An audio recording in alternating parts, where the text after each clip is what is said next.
আমাদের ৬০ লক্ষ নেতাকর্মীর নামেই মিথ্যে মামলা হয়েছে। পৃথিবীতে বহু দেশ আছে যাদের জনসংখ্যাই ৬০ লক্ষের কম। এত বিশাল একটি দলে এর বাইরেও আমাদের আরো লক্ষ লক্ষ নেতাকর্মী রয়ে গিয়েছে। হতে পারে একটি পরিবারের যেরকম সকল সদস্য একরকম হয় না, হতে পারে আমাদের এই লক্ষ লক্ষ নেতাকর্মীর ভেতরেও কোনো কোনো নেতাকর্মী হয়তো বিভ্রান্ত হয়ে এমন কোনো কিছু কাজ করেছেন যেই কাজের নৈতিক কোনো সমর্থন আমাদের পক্ষে দেওয়া সম্ভব নয়।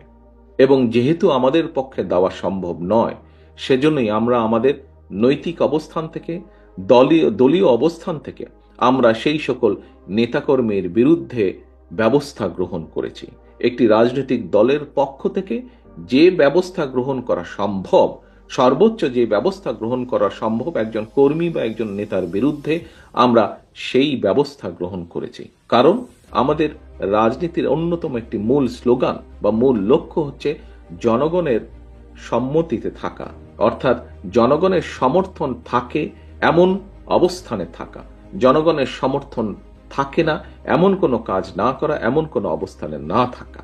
প্রিয় সহকর্মীবৃন্দ, আমরা আমাদের বহু নেতাকর্মী, বেশ অনেক নেতাকর্মীর বিরুদ্ধে ব্যবস্থা গ্রহণ করেছি যারা দলের এই অবস্থান থেকে সরে গিয়ে কোনো অনৈতিক কাজ করেছেন। কিছু সংখ্যক ব্যক্তি এটিকে দলের দুর্বলতা হিসাবে উপস্থাপনের চেষ্টা করছে। আমরা পত্রপত্রিকার মাধ্যমে দেখছি, বিভিন্ন বক্তব্যের মাধ্যমে দেখছি। আজকে আমার নেতৃবৃন্দ, এখানে যারা সহকর্মীবৃন্দ, আপনারা যারা উপস্থিত আছেন, আপনাদেরকে এবং আপনাদের মাধ্যমে সমগ্র বাংলাদেশে ছড়িয়ে ছিটিয়ে থাকা আমাদের লক্ষ কোটি নেতাকর্মীর উদ্দেশ্যে আমি একটি কথা বলবো। যারা এই কথাটি বলে অন্য কিছু হাসিলের চেষ্টা করে, দয়া করে সকলকে বলে দিবেন যে বিএনপি তার অবস্থান পরিষ্কার করেছে। বিএনপি একমাত্র দল যারা কোনো ডিনাইলে থাকে না, অর্থাৎ আমাদের ভিতরে যদি কেউ অন্যায় করে তার বিরুদ্ধে আমরা ব্যবস্থা গ্রহণ করি। এই উদাহরণ একমাত্র বিএনপি দেখেছে। এটি বাংলাদেশ জাতীয়তাবাদী দল এবং অন্য দলের সাথে এটি হচ্ছে অন্যতম সবচেয়ে বড় পার্থক্য।